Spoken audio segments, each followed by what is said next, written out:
à la bénédiction des saintes huiles et la rénovation des engagements des prêtres. Pendant cette Eucharistie, j'invite toute l'Assemblée à avoir une intention spéciale pour la bonne guérison de notre cher Saint-Père François, qui représente pour nous Jésus, le grand prêtre. Merci, Excellence, de rester en communion avec nous pour toute cette célébration. Avant de continuer cette célébration, je voudrais maintenant adresser mes cordiales salutations et mes vifs remerciements aux diverses catégories du peuple de Dieu, en félicitant à l'occasion tous mes confrères prêtres. Nilijuaniro Mekristo Evariste Weagoye Usaingilana Mutuna Wasacerdote Wabukanyi Kuiva Usacerdote Usuku Badiakoni Bihebe Imana n'Imiryango inyuranye itatse Eklezia yacu ya Bujumbura Bafaratiri n'Abarundi Bakristo barayigize mwaje guserukira abandi mu maparuwase yose y'iyi diyoseze nkuru ya Bujumbura, namwe bakristo basanzwe musengera muri isengero ryacu, nitugire Kristo. Uyu munsi usanzwe muzi nicyo gituma mwawitavye. Niwo munsi twigina ubusaseredoti bwa Kristo, tugahimbarwa n'uko twese yashimye kudusangiza ko bamwe bose ku rugero rwabo, duhereye ku busaseredoti rusangi duhabwa n'ibatisimu n'ikonfirmasiyo, gushika ku busaseredoti busuku watirwamo mu isakaramentu ry'ubusaseredoti. Ni umunsi rero wo gukenguruka iyo teka ry'ubusaseredoti, twongera gukengurukira Imana ku basaseredoti basuku Imana yadutoreye kandi ibandanya idutorera muri Eklezia yacu ya Bujumbura. Basaseredoti basuku mwami, uyu munsi ni umunsi mukuru udasanzwe kuri twebwe, kuko turi muri abo Imana yateye iteka ngo baje imbere y'abandi mu kuja barigisha batagatifuza bongera bayobora igihugu c'Imana. Umunsi nk'uyu rero dushimira Imana yo yatubungabunze mw'ibanga gushika uyu munsi, arico gituma twashoboye gushika ngaha tukaba twambaye uko twambaye, kuko Imana yatumirije ibanga. Tuboneremo kuyitura kandi kumwe bidasanzwe, cyane cyane n'uyu mwaka wa yubile y'ubusaseredoti mu Burundi, tuyisabe guteza imbere gukunda ibanga ryacu no mu kurangura ubutumwa bwacu, gutyo igihugu c'Imana kikaronkera ubwiza. Ubwo dusanzwe mubizi, duhava dusubira mu zandagano zacu, dusubire tuzizirikane twebwe ubwacu, kandi n'igihugu c'Imana kizumve kugira ngo kize kiradufasha kukigendera. Turongera kandi duhezagire amavuta y'ubwoko butatu, maze kubasigurira ko twibutse impande zose z'ubutumwa tujejwe, no kuvuga ya mavuta y'abategetsi atwibutsa kurondera abataramenya Imana mu bakene, amavuta y'abarwayi, adufasha gukomeza abarwayi mu mutima no mu mubiri ngo ntibazingwe n'iyo shari, ya mavuta ya Krisma. Tubandanye gusiga abantu bahinduke abandi ba Kristo, dukoresheje iyo Krisma yera ubutumwa bwacu n'abasaserdoti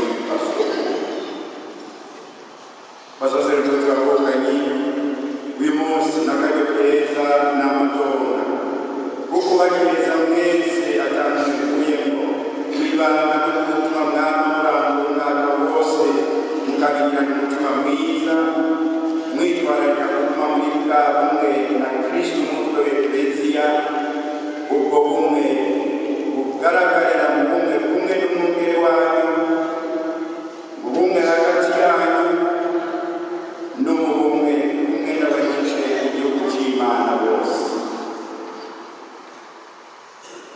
Mungundire mugabo mbonereho neza ku buryo budasanzwe abasaserdoti bari imbere y'abandi mu myaka y'ibanga kandi bakaba bararigumije. Muri bo hari batatu buca barongera imyaka 60 y'ubusaserdoti kuko batiwe mu mwaka w'1966 ntibakemura umwebwe bari bamaze kuvuka.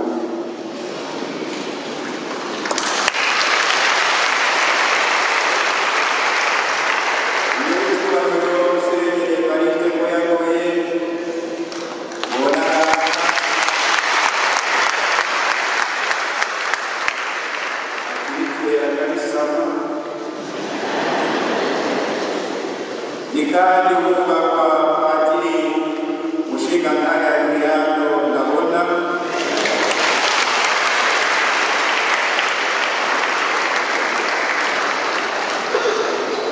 inubakwa padiri Pierre Sahabo mubona yagize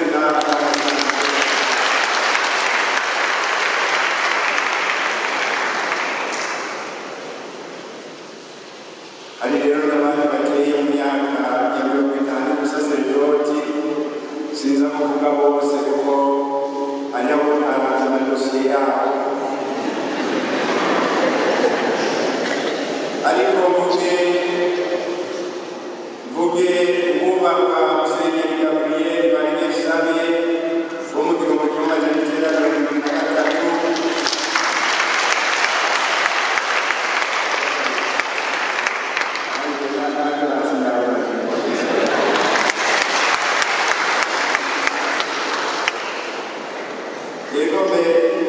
hariho n'umubakwa Patiri Kome Ndagijimana wo mu gihumbi kimwe magana cyenda mirongo irindwi na kane nabo nyene yoba hasana usanga yashyiga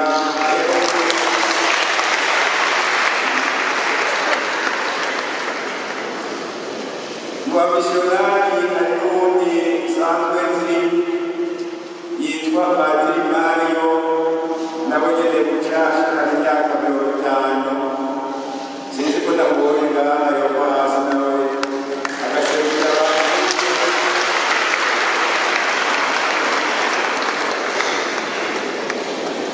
abwiriza kuba ariko n'abandi rero mu miryango y'Imana akivuga amadosiye yabo aricyo bituma ndabavuze nabo nyene biyumve n'iteka rikomeye gushikana iyo myaka yose ukirigumije. Kuri twebwe basaserdoti muri mbere yacu muragashitsi ka kera tubwirijwe kwama twubaka kuko tubabonye tubabonamo ubutwari bwo kuzigama ibanga.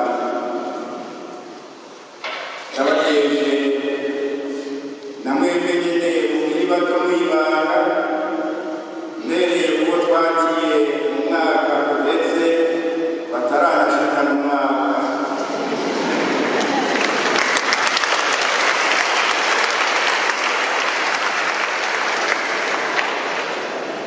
Rero nyene tubakeze barabikwiye tuzima uyu munsi bakizigama ibanga ngo n'ivyo zibika aramagi. Turabakeje rero kuko namwe ari mwe mugize umwizero wacu n'uw'Ekleziya y'ejo. Mwese Imana n'ibandanye bateza imbere kuko niyibona ibikuru bikuru mugikeneye kugira ngo muyibere intumwa zinogeje. Ku munsi nk'uyu nidushimire Imana kandi twikuye inyuma kuko Imana ibandanya ituroza abitegurira kuba abasaseredoti mu maseminari yacu. Muri uyu mwaka ijuru rigenze neza mu begukira diyoseze nkuru yacu ya Bujumbura, tuzokwatira mu ibanga ry'ubupatiri abadiyakoni 9, twatire mu ibanga ry'ubudiyakoni abafaratiri 11.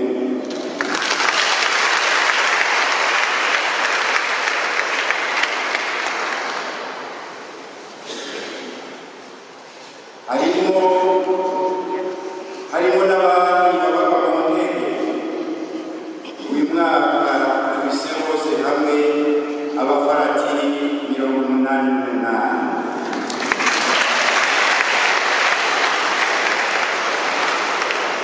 Murumva aragirwa amaso abona ibyo turiko turabona.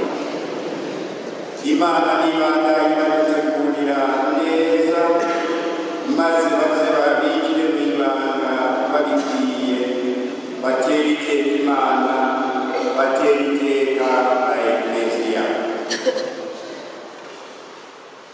Hano barambwiye akagohe ko nibagiye amashika y'imyaka 25, mugabo se byose ndavyibagiye kuko n'ibituma ndavyibagira.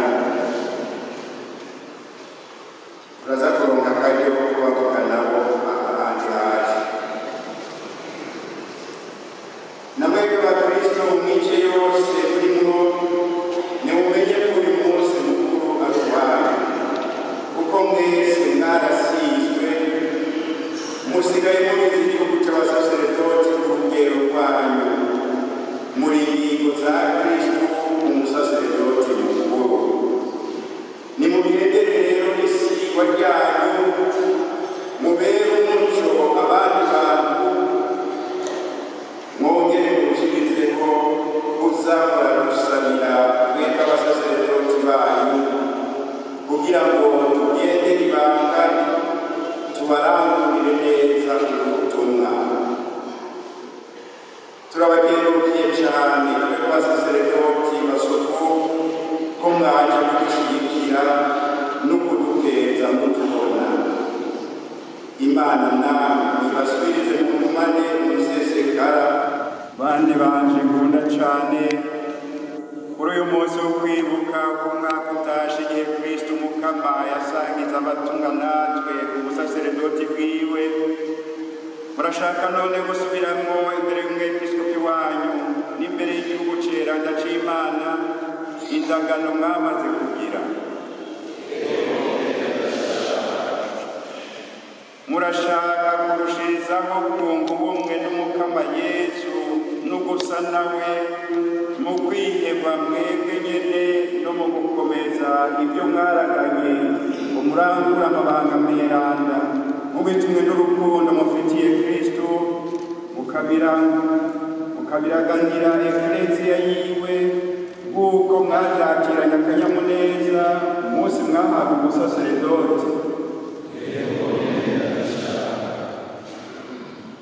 Murashaka kuba ababwiriza b'indahemuka b'amabanga y'Imana mu guhimbaza n'umutima wemera Ukarisitiya yiranda n'ibindi bikorwa bya liturujia, mukanarangura ibanga ryiranda ryo kwigisha mukurikira Kristo we mukuru Ekleziya n'umwungere wayo, mutabitumwe no kwirukira amarongo, ariko mubitumwe gusa n'ubwira bwo gukiza imitima.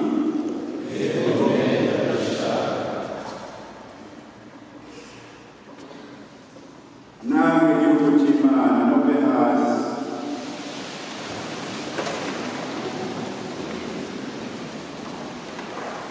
Namwe bande banje nkunda cane nimusabire abasaseredoti banyu kugira ngo Umukama abasesekarize ingabiro ziwe, ntibahemuke gukorera Kristo we musaseredoti mukuru, maze babone kubashikana kuri we ari isoko ry'ubwiza.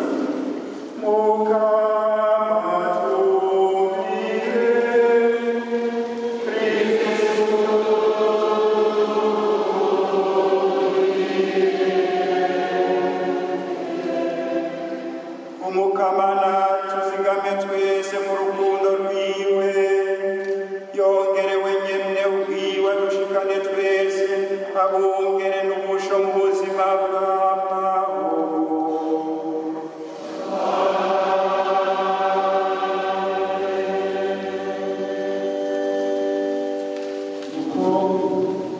Hatangura umunezero w'amavuta y'abarwayi, hanyuma amavuta y'abakatekimene, amavuta agira gatatu amavuta ya kirisuma, ntibayahezagira gusa bisanzwe ahubwo bayegurira Imana, kuvuga ni consécration. Muraza kubona ingene bigenda. Ubu umwepiskopi agira ahezagire amavuta y'abarwayi bifatanye nawe.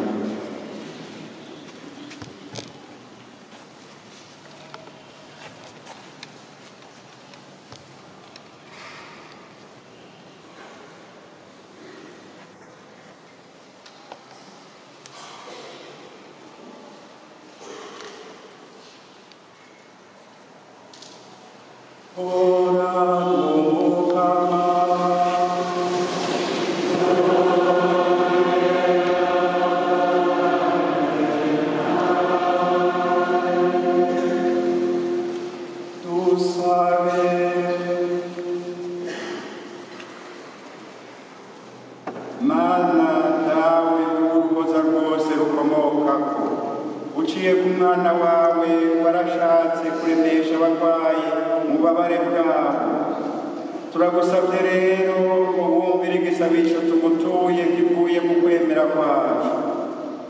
Rungika mutima mweranda wawe umukoza aze kuri aya mavuta ava mu biti bya oliva, akagaburira kandi akandondora imibiri yacu.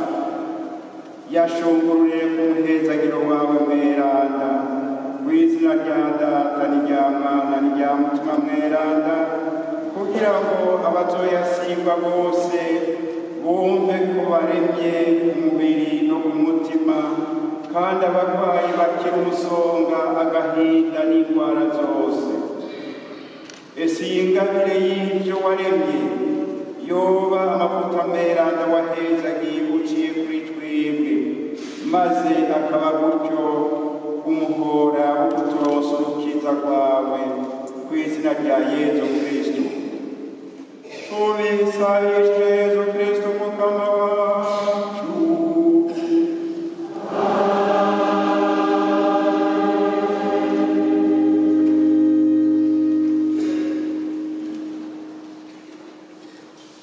Ubu naho umwepiskopi agira ngo ahezagire amavuta y'abakatekimene.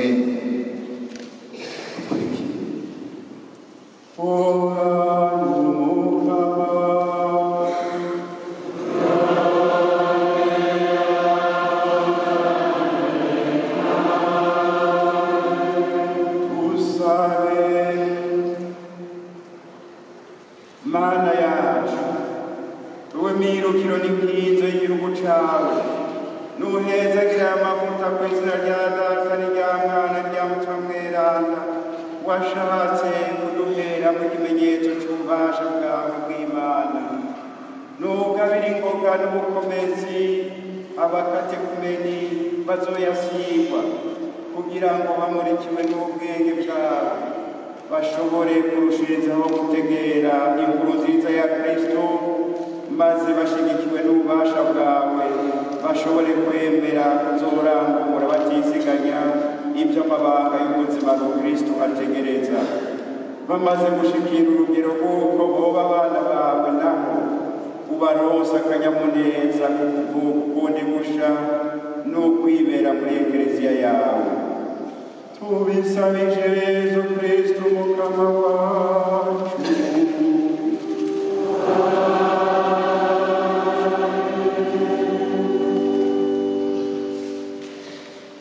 Ubu naho umwepiskopi agira ngo twiyegurira Imana ya mavuta ya kirisuma asigwa abarongi batisimu, abarongi konfirmasiyo, abasaserdoti, eka mbere n'abepiskopi. Kuyahezagira abanza kuyavanga ibinga neza, abatari ngaho mu isengero muri aka kanya nicyo gikorwa ariko ararambura.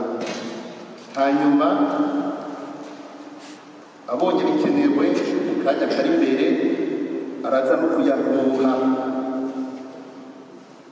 hanyuma abone icyo ashishikara rero igisabisho cyo kwiyegurira Imana.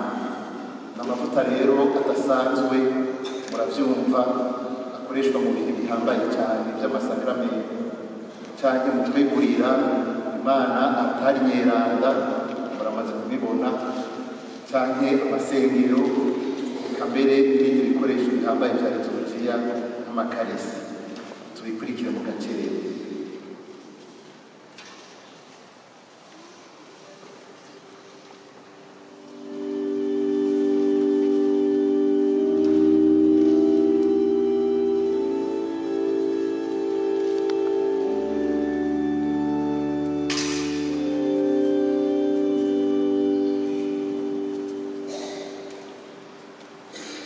bavukanye imbunda nidushire hamwe twese tutakambira Umukama kugira ngo ahezagire yongera atagatifuze aya mavuta twavanze n'ibimoga neza, maze abazoyasigwa bose abanyengetere no ku mutima, abanyure, abagire gutyo abasangira gutumwa na Kristo Umucunguzi.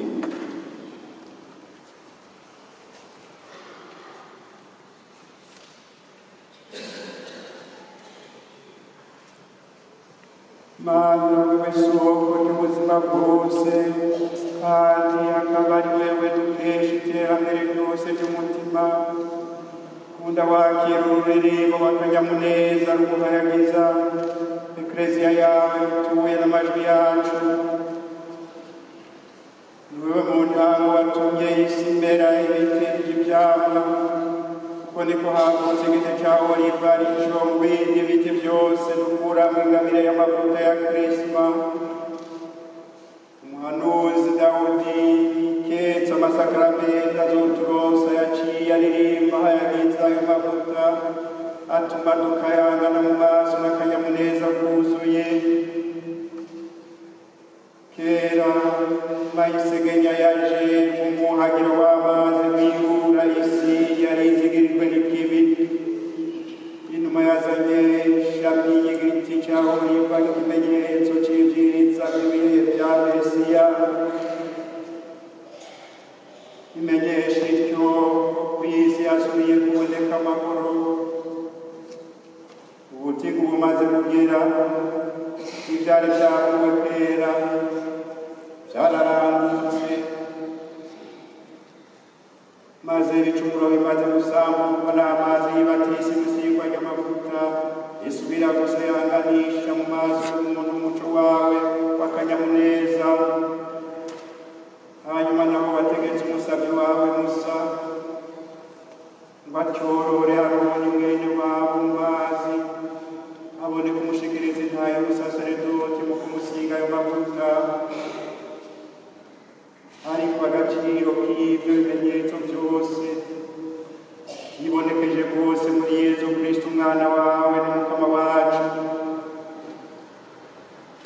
Igihe yasaba Yohani batisi mu mazi y'ikiyaga cya Yorodani, waciye urungika mu gishusho c'inuma Mutima Mweranda, wemeza n'ijwi ryawe bwite ko muri uyo mwana wawe w'ikinege ari usanga ibikunezereza byose. Uko niko werekanye ko ari we watoye mu bandi bantu bose, ukamusiga aya mavuta y'ukwezi abahanuzi nka Dawudi bari bagiye bararirimba.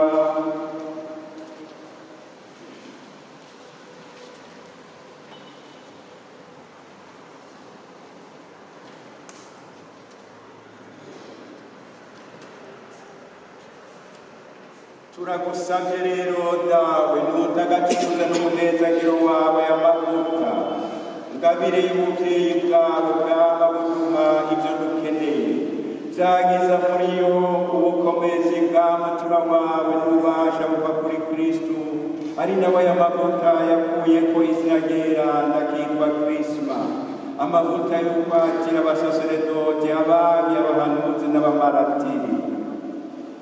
Yahe kuba ikimenyetso c'isakramento y'urukiza n'ubuzima bwuzuye ku bana bawe bavutse ukundi gusha mu mwuhagiro w'umutima w'ibatisimu. uko gusigwa nikubanyengetere kubagire berana kugira ngo bakize umutemu ukomoka ku muntu wa mbere bakaba ingoro y'ubuninahazwa bwawe bakwize hose akamutera keza k'ubuzima bwerana.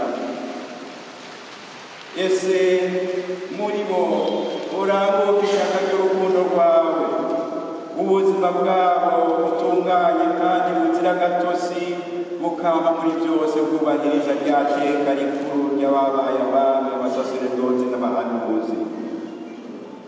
Aya mavuta nabe krisma y'urukiza kuri abo bose bavutse ubwa kabiri mu mazi no muri mutima mweranda, abahe gutorana ku buzima bwawe bw'amahoro no gusangira ku meza y'ubunazwa bwawe, tubisabishije Yezu Kristo umukama wacu.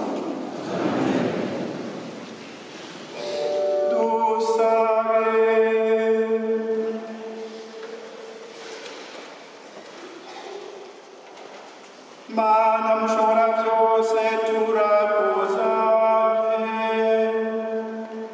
wahebuje amabanga yawe, nubahe guhinduka akamotera keza ka Kristo, tubisabije Yezu Kristo umukama wacu.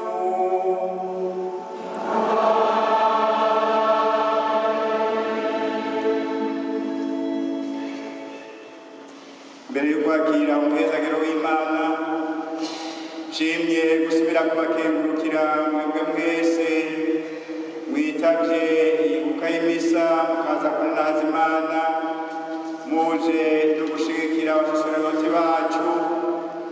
Ndabona ko abihebeye Imana baje ari benshi, igihugu c'Imana c'abakristo barayigwe bakaza ari benshi, n'ikimenyetso c'uko mwese mwubaha abasaseredoti, mukunda abasaseredoti, mwitwararitse abasaseredoti kandi mubandanya mubashigikira.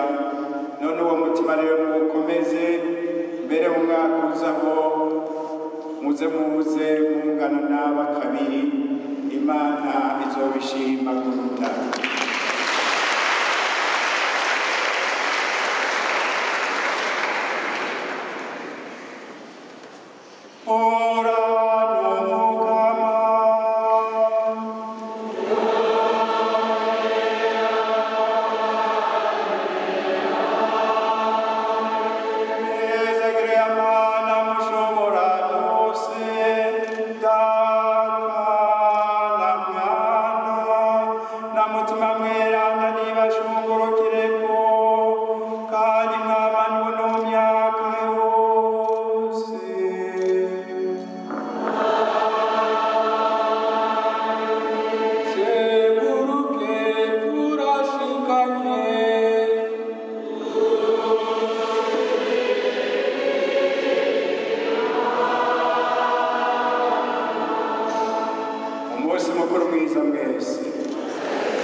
nuko bakunzi ba Axia Vibes TV, iteka ryanje, iteka ryawe, iteka ryacu twese, murabona twatewe iteka n'umusaserdoti wo mukama ari ngaha imbere yanyu. Musaserdoti mudukundira mukidondora abakunzi binombonesha kore yacu. Yego cyane, mbere mbanze ndabaramutse benye n'ubwanyu n'abakunzi bakurikirana ibiganiro bica kuri Mbonesha kure. Ego. Jewe rero ndi Patiri Ciza Maurice Simon Pierre, nkaba ndongoye muri iki gihe paruwase ya Buhonga. Murumva ko ari n'icicaro c'intara y'ubutumwa ya Buhonga. Ni na jewe ndanserukira umwepiskopi mukuru ngaho muri iyo ntara y'ubutumwa. Murakoze cyane Pati. Uno munsi wa gatatu mweranda turabona abasaserdoti haraba imigirwa yo guhezagira amavuta akora mu bice bitandukanye ku bagwaye, ku basaserdoti canke ayazokora kuba katekumeni. Ego, mwotubwira uyu munsi wa gatatu usobanura iki kuri mwebwe muri mwiryo banga ry'ubusaserdoti? Ego cyane, murakoze. Mu vy'ukuri si umunsi wa gatatu, nuko gusa tuwuhimbaza imbere y'igihe kugira ngo abasaserdoti bava hirya no hino, abava kure bashobore kuba bagiye guhimbaza iyindi migirwa idutegurira Pasika. N'ayahandi ibi tuvuyemwo nako tugihimbaza nivyo kuwa kane mweranda. Yego. Kuwa kane mweranda naho twibuka icibukirizo c'aho Yezu Kristu yasangira ubwa nyuma n'abatumwa biwe, babigishwa biwe. Niho rero yabasigiye ibanga rihambaye ryo kuzokwama babigira bamwibuka. None rero murumva yuko kica kiba n'icibukirizo c'iryo banga nyene ry'abazobandanya bagira ivyo Yezu yakoze bamwibuka. Ubu muri iki gihe tubita abasaserdoti canke ego abasaserdoti basuku, abahereza nkuka. None rero ni iminsi mikuru ibiri yo kuwa kane mweranda, hari uyu tuvuyemwo, ubundi ahatari hake bawugira ku munsi wa kane hakiri mu gatondo imbere yuko duhimbaza ku mugoroba icibukirizo caho yasangira ubwa nyuma n'abigishwa biwe, ariko byose birafatanye. Uyu munsi rero nico sigura no kwibuka ibanga ry'abasaserdoti, no kwibuka kandi n'ibikoresho byabo by'ubutumwa, niyo ya mavuta rero umwepiskopi mukuru yaduhezagiriye y'ubwoko butatu yatwibukije mbere n'ico amenyesha. Hariho amavuta akoreshwa mu gutanga isakaramentu ego ry'abarwaye ribaremesha kugira ngo mu ndwara zabo bareme, kumbure batore n'imitende, cyane cyane bareme ku mutima. Hamwe rero n'amavuta asigwa abakatekumeni, ni kuvuga bamwe bitegurira kubatizwa ku Pasika, ngo kibabere ikimenyetso yuko bari mu mutamana wo kuzoshikira iyo batisimu yeranda. Ego. Pasika.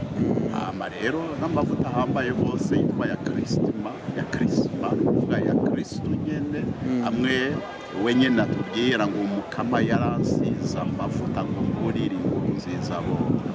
Ayo mavuta rero acakoreshwa mu gutanga amasakaramentu ahambaye cyane, isakaramentu ry'batisimu, isakaramentu ry'ukwezwa muri mutima mweranda, isakaramentu y'ubusaserdoti, ndetse agasigwa n'abepiskopi.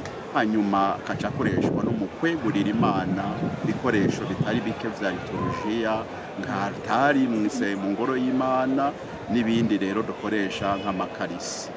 Urumva rero n'amavuta ahambaye. Niyo nsiguro rero y'uru rubanza twarimwo, yibuka y'imisa twarimwo n'uyu munsi mukuru rero w'ibanga ry'abasaserdoti. Pati, tubakengurukire gose ku muco muduhaye. Murakoze. Ego, twizere yuko igihe tuzosubira gukenera umuco tuzobasanga no mu Buhonga mukatuyagira byinshi. Ahubwo ni muze kuko turimirije urubanza rudasanzwe mu myaka 3 iri imbere, muri 2027 tuzoba twigina yubire idasanzwe imyaka 125. Ego, murakoze cyane Pati.